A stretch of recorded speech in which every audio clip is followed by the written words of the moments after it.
Welcome to the VGrillers Podcast. I'm George, your host, founder, and CEO of VGAS, the Vertical Grill Accessory Storage System. And I'm here with my co-host, MrFlavorsmith. Hello, everybody. And a very special guest. Most of you probably know him, Chef Ray Sheehan. Welcome, Ray. Hey, thank you for having me. Welcome, Ray. Yeah, this is going to be fun. For those of you who don't know Ray, and there can't be that many of you out there, Ray is, I'm going to go down the list here. It's going to take a minute. He is a barbecue chef, pitmaster, sauce maker, recipe developer, 2-time cookbook author, and he's based in New Jersey, the Garden State, where my daughter is based. How about that? He's the author of the award-winning Barbecue Sauces and How to Use Them book and the Big Green Egg Basics from a Master Barbecuer. A chef by trade, Ray spent more than 25 years in the food industry. Certified Kansas City Barbecue Society judge. He's a recipient of over a dozen awards of excellence from the NBBQA. You all know what that is. And grand champion winner of the Sauce King New York City for his Memphis Mop barbecue sauce. And I want to talk about the mop stuff a little bit later. But I wanted to flip it over to Ray to just kind of tell us a little bit about your backstory and how you got where you are today. Well, I've been in the food business, like you said, you read there, over 25 years. I've had every position from dishwasher up to chef to food service director. And, but despite all that and all that time dedicated to the food world, barbecue has always had my heart. When I was young, I used to spend the summers at my grandfather's farm in Puerto Rico, and he raised pigs and chickens and sugar cane and mangoes, and he cooked over a live fire. And I always remember that, like those trips where he'd be cooking outside. He'd make this hot sauce called pique, and it was like almost like a vinegar pepper sauce, like you would see in the South, but with stuff that was indigenous to Puerto Rico. And it wasn't really until years later, like I would fool around with charcoal grills and different cookers, but my wife bought me a smoker.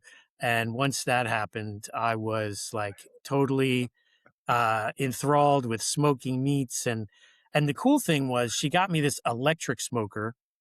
So I didn't have to worry about, lighting the fire really or controlling it. I could focus on the seasonings and the sauces that would flavor the meats. And that was like the background, kind of flip forward to where I started making sauces and seasonings. That's awesome. That is awesome. That's very cool.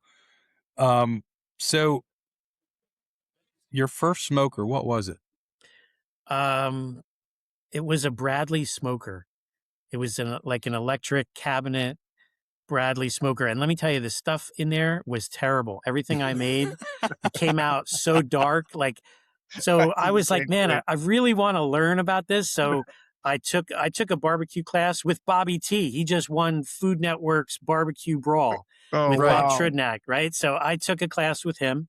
And at the time, since I had been playing around with the sauces and seasonings, I was looking for a bottler, and he had a bottler. So I started asking him, picking his brain about that. But I started learning barbecue.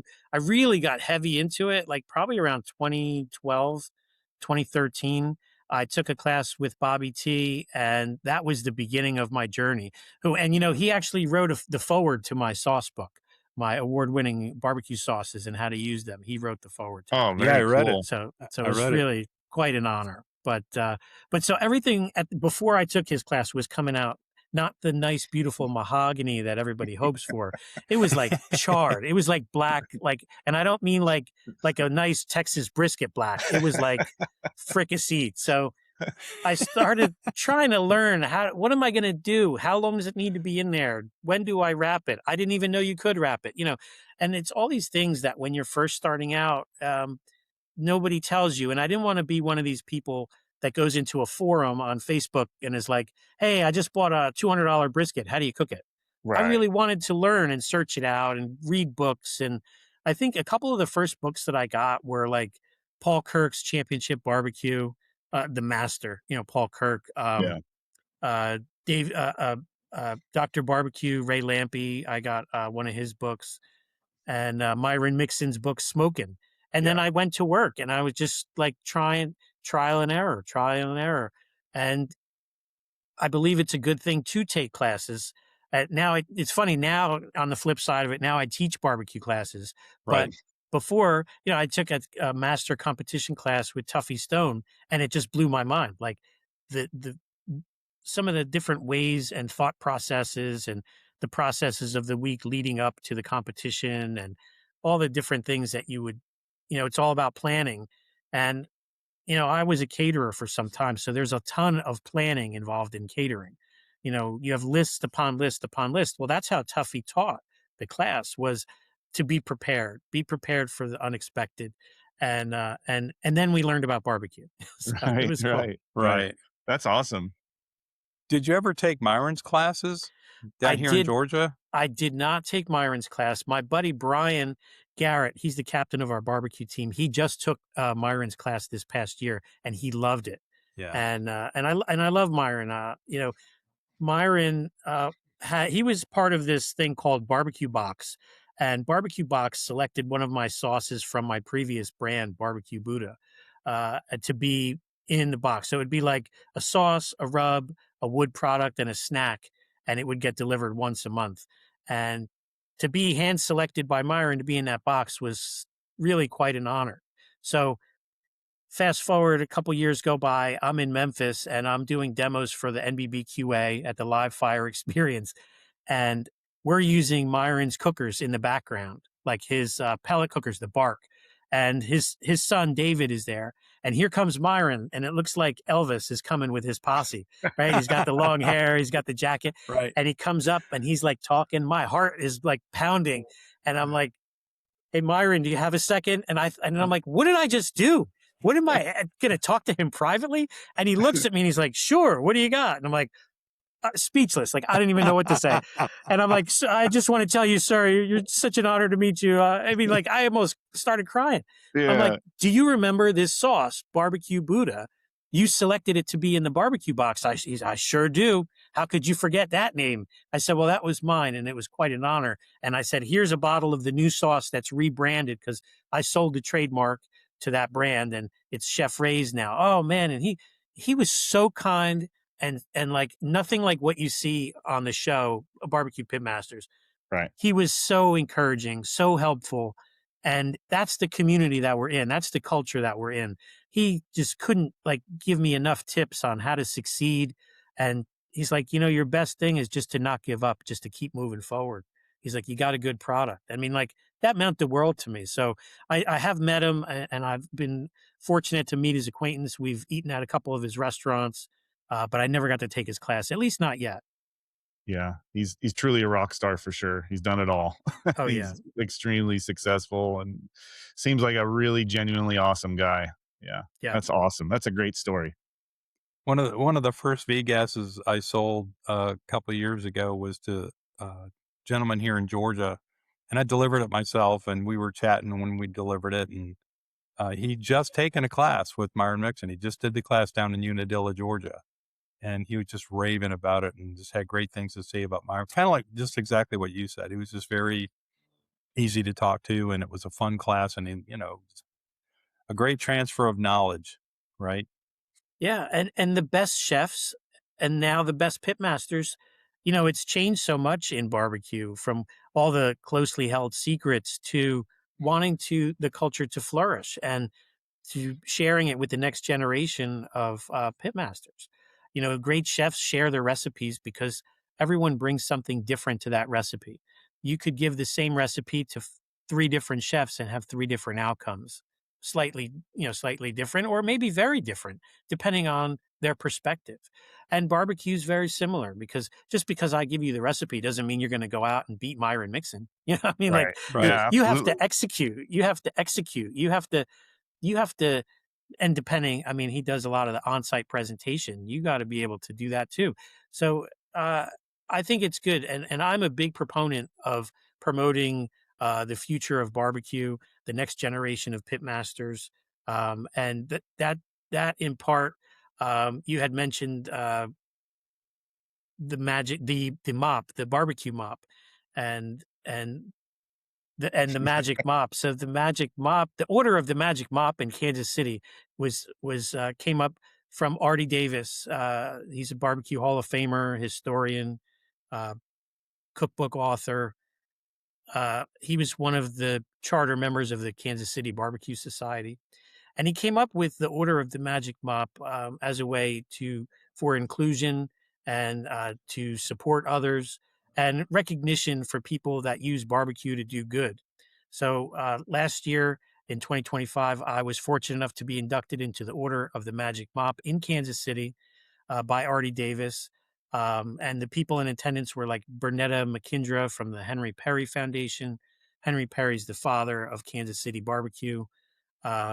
Big Tex, Brian D. I mean, Brian D's a California Barbecue Hall of Famer. So I was in amazing company, and it was such a massive honor to be recognized for my contributions. I sponsor a lot of the kids' queues, especially at Egg Fest here in New Jersey at the Buxton Complex. And I do that because I want to encourage the youth in barbecue because they're our next generation, you know? I So love that. That's awesome. so it's a really big thing for me. We go around, we mentor the kids, we teach them a little bit about, they're going to cook a steak. And then I give my sauces and rubs and cookbooks as a prize. And then we reach out to some other companies that have donated prizes like Forge to Table, Knife Company, the Trompo King. There's been a bunch, Magnus Chef. They've all donated prizes for the kids. And and Thermo works too. And they don't usually do that kind of thing. But you know what? When it comes to the kids and getting the product in their hands and creating that memory for them and that encouragement, because they're always going to remember, where did I get where did I get this thermometer? Where did I get this cookbook? It was at Egg Fest. And it kind of like, oh, I love doing that. It was like a family friendly event, and it encouraged them to cook next year. Well, That is so cool. Yeah, you're in really good company because MrFlavorsmith, I don't know if you caught episode 3, but we had both his kids on. Yeah, my 4-year-old mini Flavorsmith and my 9-year-old junior Flavorsmith. Yeah. Oh, that's great. Unfortunately, I didn't catch it, but I'm going to have to go back and watch it. Yeah. The 9-year-old he was fun. The 4-year-old was fun on and off, but he was, typical 4-year-old. He just distracted and Well, it was hard to keep him on track.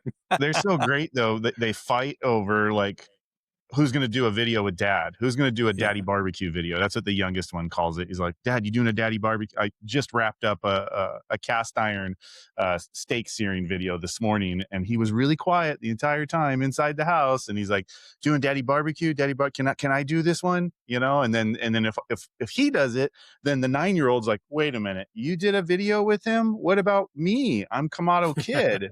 I'm like, all right, we'll do another one. So it's been really cool that I didn't have to push them. They just were like, well, I want to do this. I love steak. I love your barbecue. So I want to learn about it. And it's so awesome. Now, every time they see something or they smell something, they're like, my 4-year-old will be like, oh, it just smells wonderful. I'm like, where do you get this from? But he's got it. He's got the bug, And they're like sponges too. Like my son, I was teaching him how to prepare him for the kids queue. And I didn't really think he was interested and I said, I'm like, you don't have to do it. And he's like, no, I want to do it. And then when it came time to do it, he remembered everything. He had written stuff down. He was like totally into it. And then when Barbecue News Magazine came out with their Future of Q magazine, he was actually writing and doing recipes for them in the beginning. Now he's going to be a rock star. So he doesn't have time. But at the time, he was like, we would go camping. He's like, I'm going to cook you a steak. Don't worry. That's so cool. I'm like, okay. I'm like, dude, the last year he was setting the table. Now he's like, just stay away from the grill. I got this. And I'm like, wow. I mean, that's quite an honor, and it goes quick. Like you have to enjoy it while you can.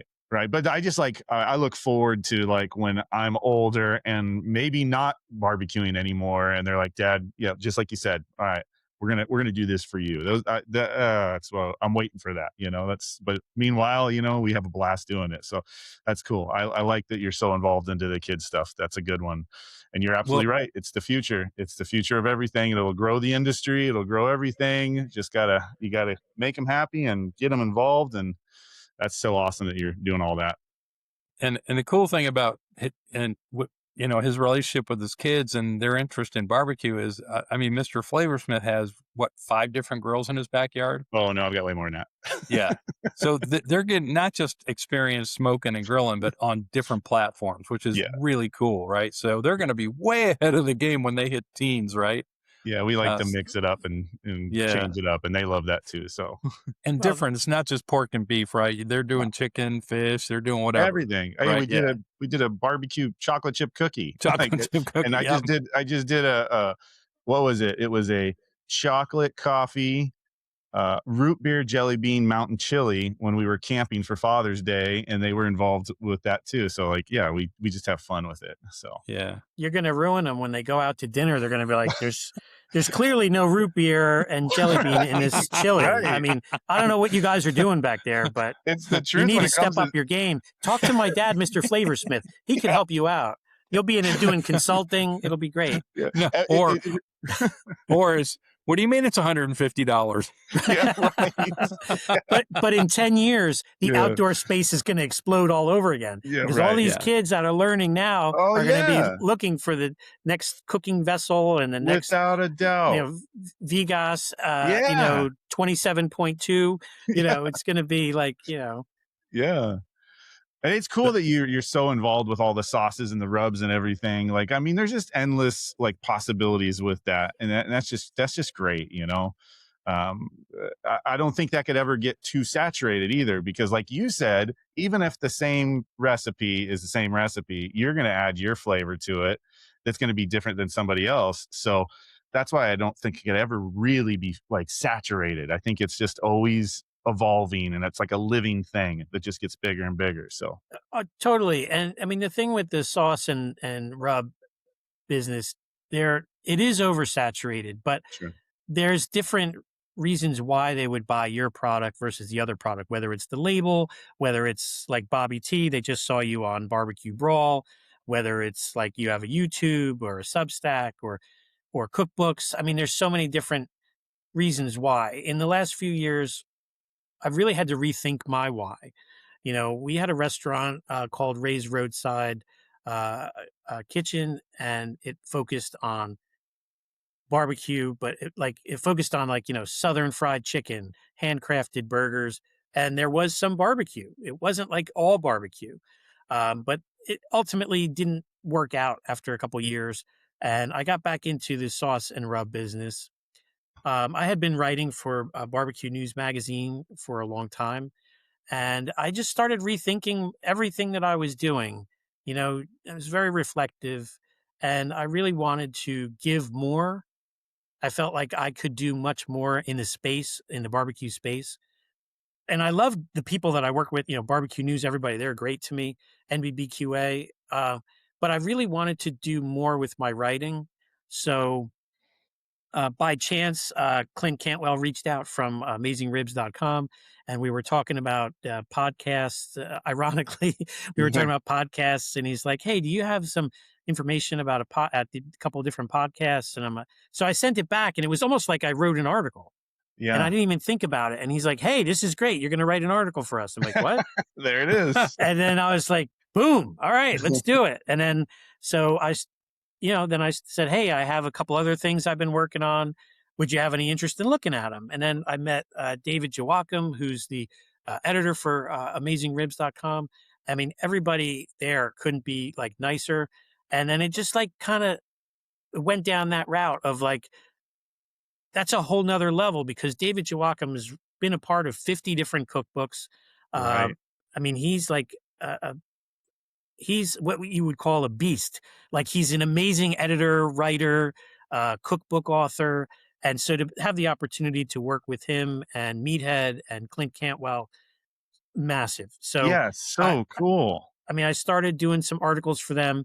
And then when I was on with Meathead, he's like, "Hey, you know, as I said, I just did a deep dive. I started Pit for Page, from Pit to Page on Substack, which is my newsletter." Right. And I said, "Oh, I just did this deep dive on like banana pudding and kind of like some history behind it, why it goes great with barbecue." And Meathead's like, "We need a banana pudding recipe for AmazingRibs.com. I think you should write it. And I'm like, okay. You know? So then I'm like, what is the recipe for AmazingRibs.com? Like, what would it be? And I'm like, well, the ultimate would be from scratch. You would make this amazing custard. And the old school recipes for banana pudding have a meringue. It's baked. And I'm like, but we're not going to go that route because we're going to make an amazing fresh whipped cream. And if people want to use smoked cream, they can do that. So we put this all together, and now that's on AmazingRibs.com. It's called Amazing Banana Pudding. So then, so then I did like how to smoke chicken and different.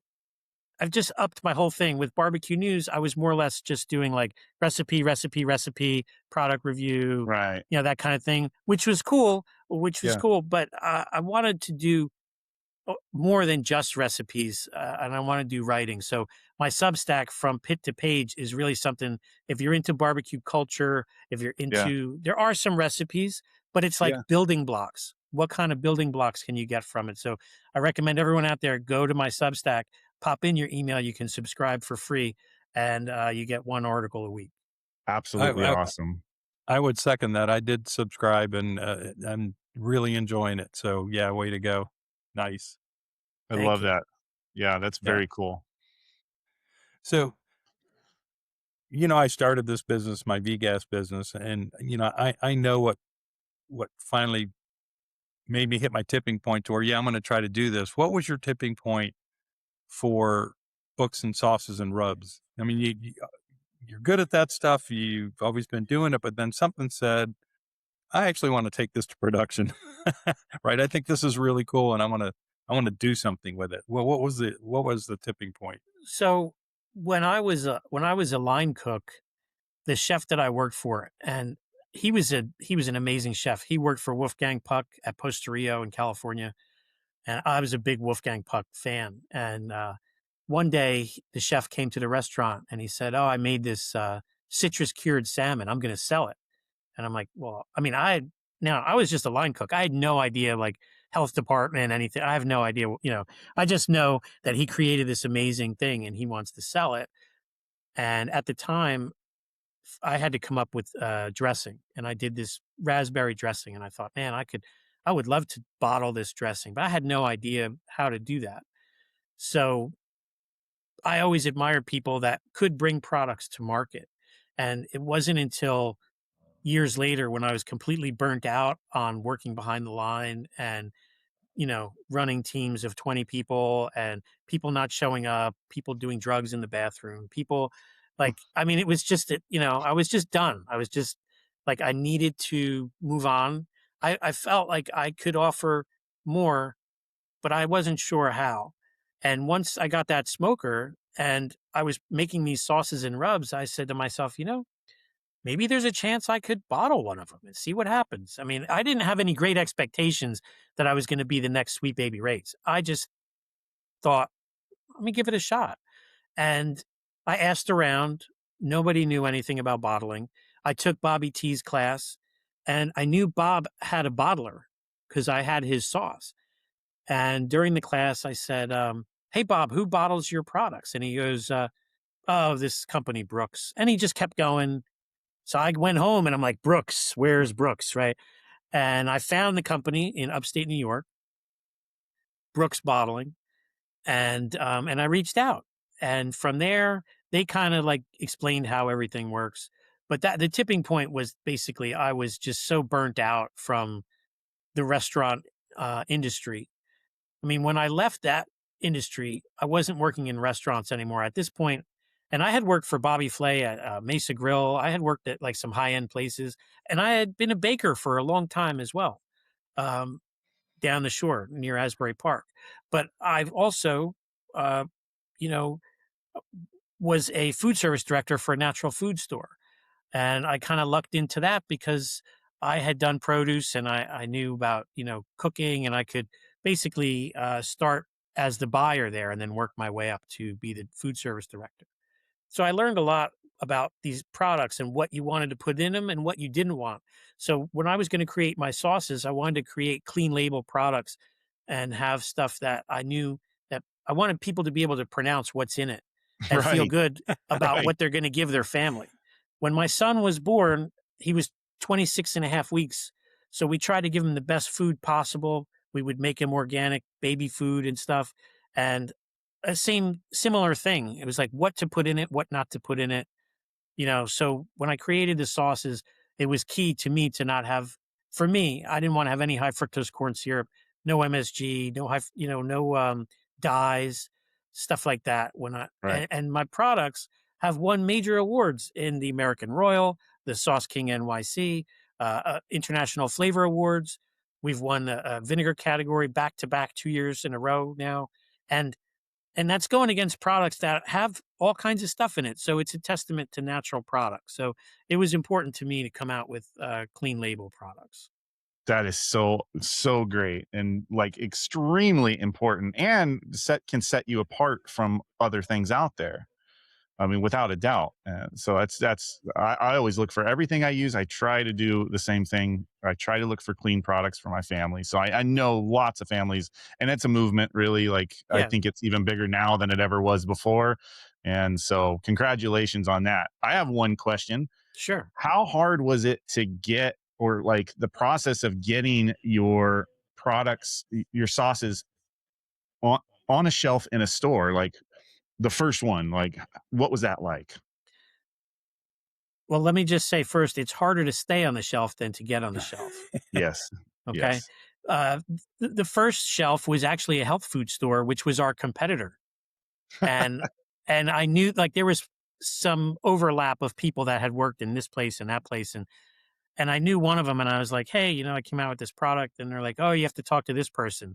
Well, I didn't know that person was a vegan.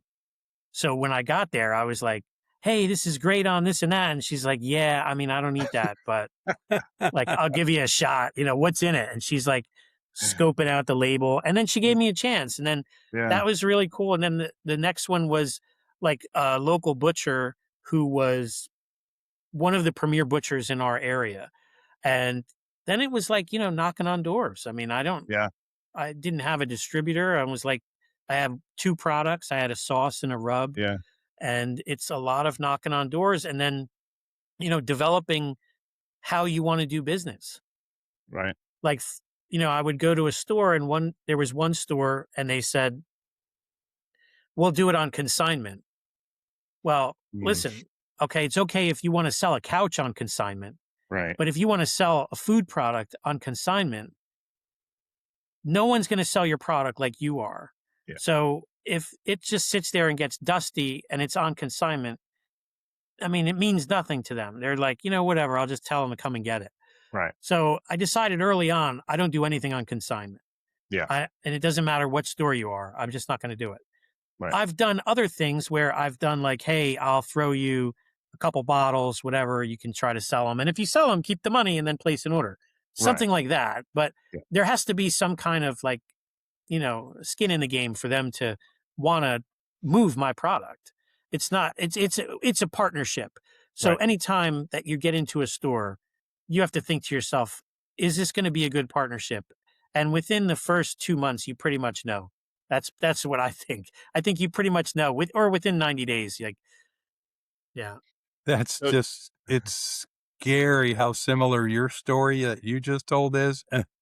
What I went through with V-Gas, even though, the price point and the product are completely different, I had the same experience. Oh, I can imagine. And it's really tough. I'm like, when I go to buy my product, I have to come up with cash. I mean, I don't like, most of these people don't give terms. And when you place an order, they want 50% down, which fine. That's how they do business. Then that's what I agreed to.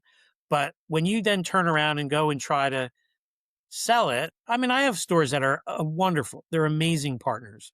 And I'm very fortunate because, I have one in particular that's one of my biggest accounts. They'll place an order and it's a massive order and they'll pay me right there. And I'm like, I'm so grateful. And then they'll promote the product. And I'm like, this is amazing. Like, that's if awesome. the other stores just did a quarter of this, it would be, And that's the same thing I dealt with and I'm dealing with now. And we actually are getting away from dealers. But my first dealer, are you familiar with Atlanta Grill Company? Yes. Yeah. They were my first dealer. And I had been going there to buy stuff for years before I thought of this V-gas thing, and didn't know the guys, I wasn't in the community. I was just somebody who needed grill stuff every once in a while. But when I had the idea, I went and chatted with them, and they were like, they're busy. They're like one of the premier barbecue stores in the Southeast. They just are. And they get hit with new products and, hey, will you put this in your store? And blah, they get hit with that all. So they were like, yeah, kind of brushing me off. And then after I got my prototypes in, I actually put one in the back of my trailer. I bought a trailer and had it all decked out with, V-gas stickers on it. And it looks amazing. Anyway, I loaded one in the back, drove it up to Atlantic Grill Company, cold calling, rolled it into their lobby and said, this is what I was talking about. And they invited me to be in their fire show that year without even having it on the floor yet. And then they put me on the floor, and I've been there for 2 years now. See, that's awesome. I mean, and cold calling can work at times. I mean, if you have the product, I've set up meetings with people, or not like, hey, I'm going to come by, I'll bring you sauce, you can try it. And then they're like, oh, the person isn't here, just leave it. And I'm like, no, I've done that. And it may never get to the person, or they forget about it. And then you try to follow up, and then it's just nightmare. Some of the best ones were like, if I knew I was going to a store and and I was meeting with the buyer, I would cook chicken tenders and then bring them with me in a Cambro hot. And I'd be like, hey, I brought you some lunch. And I would try to set up the meeting around lunchtime. So they'd be hungry. That's genius. Like before it got too late, before, oh, I'm starving. Thanks. And then the one guy was like drinking my Kansas City sauce, and they were one of our best accounts. Because great. I came at lunchtime with this food. That's awesome. I just love hearing great sales pitch. I love it. Yeah. I mean, I always like hearing the stories, especially product stories, because of what I've been going through. And I'm a process guy, right? I love to know what's the thought process, what's the physical process. How did you, what was the trigger point, tipping point to say, I'm going to go do this, and then the steps that you had to do to get it off the ground. So yeah, I've actually sort of going around the block here a little bit, but when I started barbecuing in earnest was probably about 10, 12 years ago. And I've been barbecuing for 30 years, but just dogs, burgers, steaks, just basic stuff.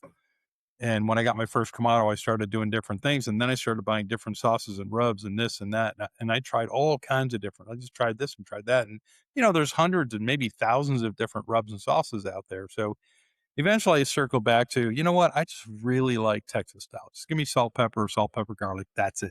Right. Like I don't even put sauce on my pulled pork anymore. You've rekindled that interest in me. So that's why I went and bought your sauces. I'm dying to try them. I haven't done any ribs yet, but when I do, I'm going to do your mop. So I'm going to try the mop thing. So I'm super excited about doing that. Even though I've sort of gone back to Texas, gone solely to Texas barbecue, but I'm really looking forward to using your stuff. And by the way, if you want to send me another set of these, I'll take it with me on my shows, and I'll put it on my V-gas on the display with a flyer if you got one. Thank you. And I'd be happy to promote your product for you. Appreciate it. Yeah, so absolutely. Real quick, what makes a mop sauce? What's the difference between barbecue and a mop sauce? Well, the structure, basically. The structure is a little bit thinner. It's made to be applied numerous times throughout the cook, versus like a thicker sauce, like a Kansas City sauce, is really made to be used at the end of cooking as a finishing glaze, and it's going to be a little thicker, a little richer, and it's got the sugar in it, so the sugar could burn if you applied it multiple times throughout the cook. Whereas a mop sauce is typically less sugar forward, and it has it's more vinegar based. So that way, it's made to be used as a cooking tool versus a finishing glaze. For a barbecue neophyte, right, there's barbecue sauce, just sauce, generic term, and then glazes, and then mop sauces. So there's, that's why I was curious about that myself. I'm glad you asked that question, MrFlavorsmith, because I met Thyron Matthews a few months ago here in Atlanta, and he was doing an event for Gather Grills. and I had one of his ribs that with the mop sauce, and it was one of the best ribs I've ever had. It's like, I've got to learn how to do this mop thing because I've never done it before, right? And don't know the technique. So His ribs are great. I mean, I had him in Memphis, and he was, they were mopping him, and he had a couple varieties of sauce. What did he have? He has a mustard sauce, and I think he has another one, but the mustard one I actually still have, which was phenomenal and dynamite. I'm actually working on something right now, writing something, and it's all about this very topic and the history of, like, there is or isn't a barbecue mother sauce, regions of barbecue, and to sauce or not to sauce. Right. And it's a dissertation, and it's probably almost 80 pages, and I hope to turn it into a book. So Yeah, that sounds great. that That'd be would a give huge hit. that would give someone that, the history, the science, why you would use one sauce over another, based on its structure and how it behaves during the cooking process versus personal preference or just by region. Right. yeah, Right. and I'm your audience for that because that's exactly the information that I need to know. That being a casual barbecuer, and we've talked about this before. I've talked about it to both of you. I'm just a backyard barbecue guy, right? I don't profess to be an influencer or an expert or a chef or anything like that. I just like grilling and smoking stuff. And Amen. given the time I have, that I have a full-time job and life to lead, I don't have the time to become an expert. I just want to be really good. I want to be in the vicinity of really good on my cooks, and that's the kind of information that would be amazing. Yeah. And by the way, I guess now's a good time for me to plug your book, because Ray was kind enough to send me a PDF version of his recipe book, I think your big green egg recipe book. Yes. And I just went ahead and bought the book, and I sat down and reading it, and I bought the sauce book as well. And I just reading through the recipes, and again, I'm a process guy. I like looking at how things are built, and how are they writing it to the audience, right? And I got to tell you, man, your big green egg book, the recipes in there, it was so easy to get through.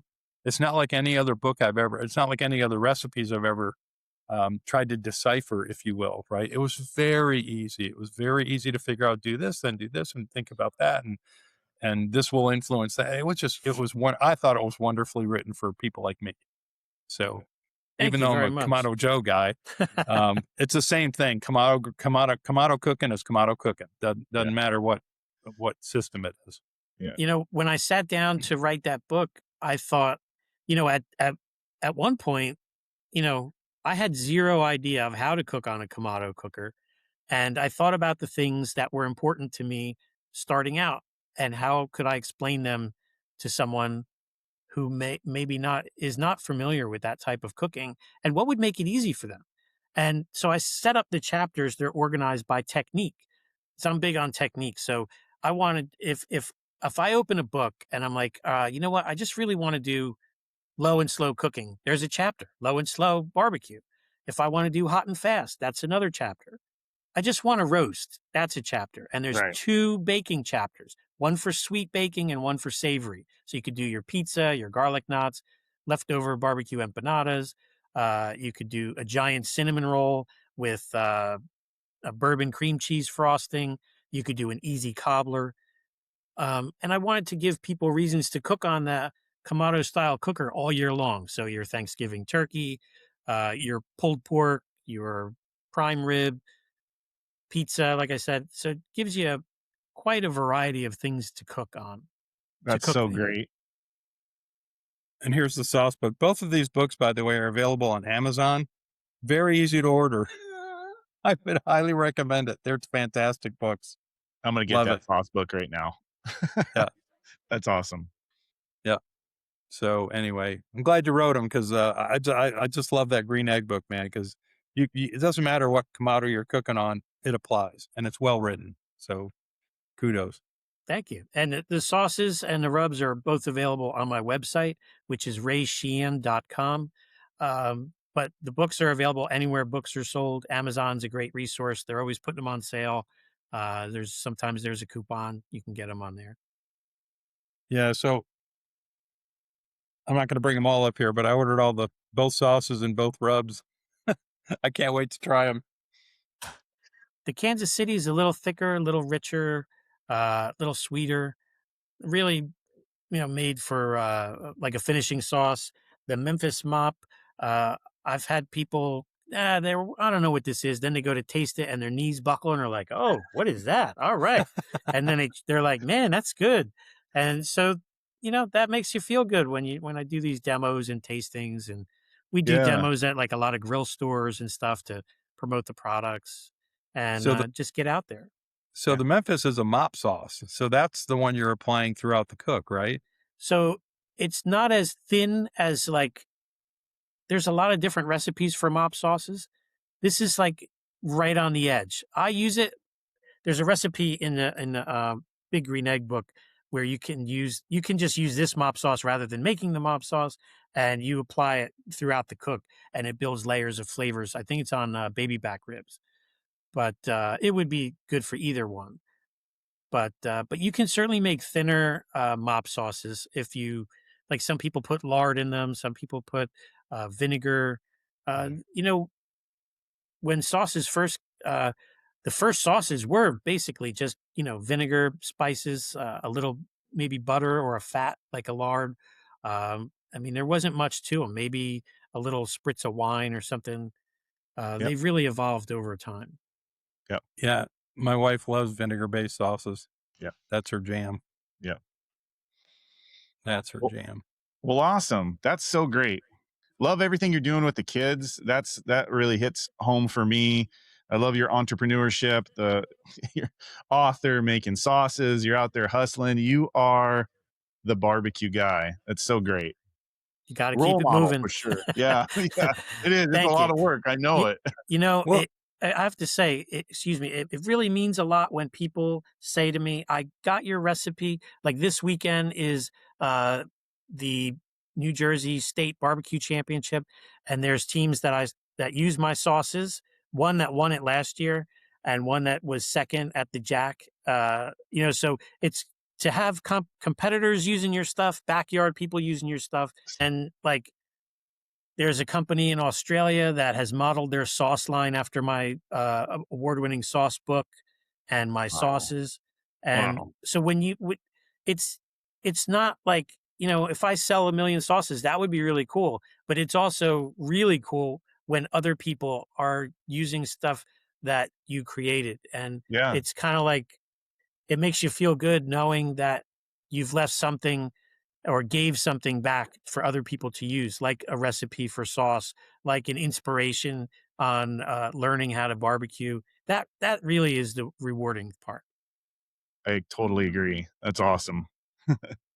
So Ray's got another little project that he works on, the Baseball and Barbecue podcast. Oh, yeah. Very cool. Oh, yeah. So I help out Len and Jeff from time to time.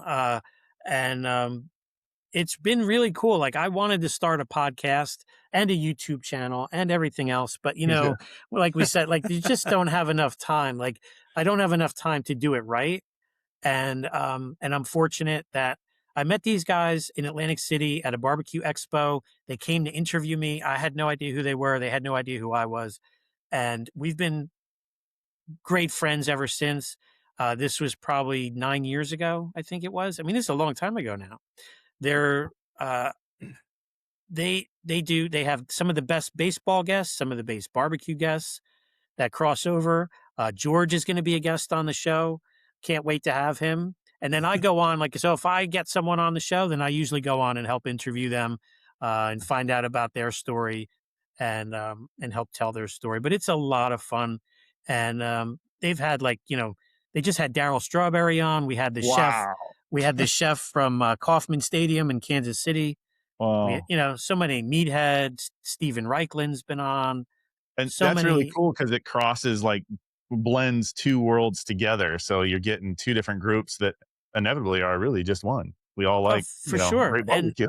And when I got to be on the Barbecue Radio Network with Freddie Bell, and Freddie Bell is from Kansas City, and he told me a story off camera. I mean, off the podcast, basically, of how the broadcasters at the field would send down for barbecue sandwiches like in between innings. And I'm like, I don't know if I'd be able to work there. I'd be like, oh my God, this smells so good. I'd be like, I'd just be eating all the time. Right. Yeah. It's so cool. And to your point, baseball and barbecue, they do go hand in hand. So Yeah. it's really cool. It's a lot of fun. Love helping those guys out any chance Very I get. I also do a gift guide. I started the gift guide in 23, and it's been featured in Barbecue News Magazine, on the Smoke Sheet, Pit Life Barbecue Podcast, Baseball and Barbecue. It's, and basically I pick like so many things, and we talk about different barbecue tools. For Father's Day, we had the VGas on there on the list. Very cool. I do it at Father's Day and then again at Christmas, but the one at Christmas is a little bit bigger of a list. I figured if we put the VGas on the Father's Day, there's less things on there. They're going to get that. Right. Yeah. Because that makes the most sense. It does. Yeah. That, VGas solves the ultimate problem, right? Right. Like my first thing that I got was a large Big Green Egg for winning Sauce King NYC. And I was like, oh my God, this is amazing. And then I got a Mini Max, and now I got an XL, and I have all these other cookers, and I'm like, all right, but now I have all these accessories. Where am I putting them? Right? VGas solves that problem. Yeah. I mean, I'm just saying, not trying to plug it, but it's true. And it really it's made does. my wife happier, that's for sure. So it's really kind of helps everybody out. Helps, it really does. Yes, Wife, happy life. Out. Clean up your life. Yeah, like half of our sales this year have been women buying it for their husbands, or women telling their husbands, "You need this, buy this." Right? Yeah. So, well, not only does it organize everything, but it's great for entertaining. It's a lifestyle piece. Yeah. It's a lifestyle piece. I see you have it, out by your grilling area, by the pool. Always. Do you want to put drinks up there? Makes It's it just nice great. and easy. Yeah. And it's it looks good. Yeah. It's very sharp. Yeah, totally. I actually have it outside most of the time where the grills are put away. We have it just like you said, we're using it for pool and stuff because we have a big family who move people around a lot. So it's just nice to have a little station there, especially with the kids. It could end up just being where we put all the sunscreens and their juices and everything too. So like, it's just, it's pretty crazy. Sure. But, and you can do that, right? I mean, it's 304 stainless, so it's going to live out there and it's going to not be a problem. Yeah. Works good. Before I close this, I just got to say, I went back to watch some of those podcasts, the Baseball and Barbecue, and like the ball players that you have on are the guys that I watched growing up, right? Oh, so cool. They're retired ball players like Darryl Strawberry, and there was a couple Yeah. others that I saw recently that were, it's like, yeah, I remember that guy. And just hearing the stories they talk about, it's a great podcast. It's really fun. Oh, Wow, and they're awesome. super nice guys. And so quick story. So I get the contract signed to write this Big Green Egg book. And as part of writing a book, the publisher tasks you with getting blurbs. So blurbs are like on the back of the book, somebody say something nice about you or the book or the content in the book. And I'm like, who am I going to get? Like Big Green Egg? I'm like, wait a minute. I'm like, Hojo was just on Baseball and Barbecue, and he loves cooking on a Big Green Egg. So I reach out to Len and Jeff. I'm like, hey, any chance you could mention this? And they're like, what? Are you crazy? And I'm like, I mean, you could mention it, see what he says. So he's like, all right. I'll mention it. I'm going to talk to him. So maybe a month goes by, and I get a call from Leonard, and Leonard says, guess what? I talked to Hojo, and he's interested in talking to you. I'm like, get out of town. So I said, well, here's my number. Okay. So a couple weeks go by. One day my phone rings. I look down. It's like Howard Johnson. I'm like, shut the front door. Hello, Howard? And he's like, hey, Ray. And so we start talking. I mean, this guy couldn't have been nicer. I sent him over, because you have to send like basically a synopsis of the book, a sample chapters and all that. And I sent it over, and he wrote one of the most eloquent, best things that anyone, I mean, it's on the back of the book. You could see it there, but it was amazing. And he wrote it. It's not like he didn't have somebody write it. It's very well thought out. And I was extremely grateful. And we've kept in touch. And he's just such a wonderful person. They say don't meet your idols, but this guy is he's really a great guy. That's so great. Just so you know, he wrote This is Hojo. If you want to learn barbecue from the best and you love the Big Green Egg, then this book is required reading. Ray Sheehan has something for every barbecue style, and no matter what your experience level, this book has it all. So Nice. awesome. I Yeah, mean, so awesome. that's amazing. I mean, Famous Dave, Meathead, Yeah. and Casey Webb, they're all on the back of the book. Yeah. Casey Webb, interesting story. He hosted Man vs. Food. And so Casey Webb and I worked at the same restaurant. And this is 20 years ago. He was like the host, and I worked in the kitchen, and that's how I met him. So fast forward, I haven't seen him in a gajillion years. I'm writing this book, and I'm like, he's like on TV. So I'm like, hey man, do you think you could write this thing for my book? And he's like, hey, I haven't talked to you in a while. How you been? I'd love to do it. And I'm like, that's amazing. Like, that's just, I'm very fortunate that, like to reconnect with him and for him to write something nice for my book. And consequently, like I reached out to a bunch of people, and most people are pretty good with it. I've only had maybe one person say they're not interested in writing something because they worked with Big Green Egg and they don't, it's like a thing. And I totally understood that, but grateful for the people that did. But I thought that the Hojo story was That's cool. That is really cool. That is pretty a special good. one for sure. Yeah. So, he's friends with Bobby Ojeda. Bobby Ojeda was a pitcher on 86 Mets. So the butcher shop that was my second shop is in Red Bank, New Jersey. And as I'm in there, in walks Bobby Ojeda. And I'm like, that guy looks really familiar, because he doesn't look like the baseball player. He just looks like some dude. He's got glasses. He's got his newspaper. And then the butcher, Stu, he goes, hey, you know Bobby O? And I'm like, I thought he looked familiar. Go fast forward a couple months, same thing. I walk in. I'm like, you haven't seen Bobby O, have you? I was joking around. He comes walking in. And I'm like, he lived like the next town over. And like, Nice. I was like, if you ever want to learn how to cook brisket, I'm your guy. You let me know. I'll like so bring my cool. trailer over to your place, and he never did, but you never know. Yeah. Maybe someday for sure. It's worth a shot. I mean, Yeah.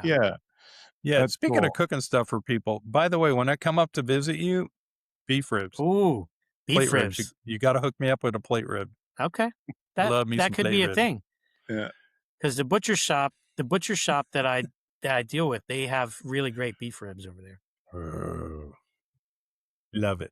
You guys are lucky. That's very hard to find here in Southern California. I mean, we got tri-tip up the wazoo, but like, it's hard to get a good beef rib. Totally is. Tri-tip is making its way out here slowly but surely. More and more places with the Wild Fork having stuff frozen, and places like some of the places I sell to do carry it on a regular basis because they're higher end butcher shops. Yeah. But it's really it's more about educating people here on how to cook it and how to cut it. Right, for sure. Right, because they run different ways. So people just start cutting it, and all of a sudden they're like, "Hey, this is chewy," and chances are you either overcooked it or you just didn't cut it right. So, I just did a video this last week on a Weber Go Anywhere charcoal where I modified it because my followers really like the modifications and everything and doing off the wall things. And I did a full tri-tip in there, smoked it. I call it a flash smoke, just adding another layer of flavor to it. But it came out super good. And then I go in there and I talk to them about like, hey, you got to cut it this way, but it's even better if you put it in the refrigerator, then use a meat slicer and do it. And the way you reheat it up and stuff. It's a cool piece of meat. And live fire cooking with it is one of my favorite ways of doing it. You can do it hot and fast for sure, especially with a good mop sauce. Really awesome. Yep. I'm always looking for a good mop sauce, something that can go good on poultry and then something for like tri-tip. So I'll have to try out some of your, I got to get your book. I'm going to get your book and I'm going to mess around with it. Yeah. The recipes, if you get the sauce book, the mop sauce recipes in there. So yeah, cool. Yeah. I love it. I wonder, you're not going to the Ohio Egg Fest, right? No, unfortunately. Bummer. No. Yeah. Ron's going. Captain Ron. Right. Yeah, so he's going. I'm gonna meet him. I'm gonna shake his. Well, actually, we met here in Atlanta a couple months ago. He was here for personal stuff, and I took him to breakfast, and just kind of like meeting people, right? Yeah. And he's one of our brand ambassadors, and it was just really fun. He's a fun guy too, by the way. He's loaded with personality, super fun. But he's going to be up there. He's the one that he's like you. He's like, well, George, you should consider, maybe this show or that show to, take your VGas to. So he's been really helpful as well, and I really appreciate it. As someone who's created a brand and tried to get into different stores and put themselves out on the line, I know the struggle. So I know what it's like to some extent. I mean, I can't speak for your business exactly, but I think there's a lot of similarities. So happy to help. Yeah, I really appreciate it, and thanks again for coming on the show, Mr. Flavorsmith. Another fun show in the books, man. This is great. Absolutely. Yeah, and by the way, you're our first official. Well, actually, technically, our second official guest, because Mr. Flavorsmith's kids were our first guest appearance. Okay. There you go. Yeah. But you might be our first celebrity guest appearance. A first adult one, anyway. There you go. There you go. Nice. Inner 12-year-old aside. Yeah. My wife may disagree with you, but yeah. Yeah. I always kid about, with my wife. It's like, yeah, that's just my inner 12-year-old coming out, because we all have that. Right. Yeah. We all. Yeah. Anyway. I really enjoyed it for sure. And I know everybody else will. Thank you so much for coming on. It's been a blast. Thank you so much for having me on. It was a great time. Thanks, Ray. We'll see you guys soon. Adios, everybody. Bye.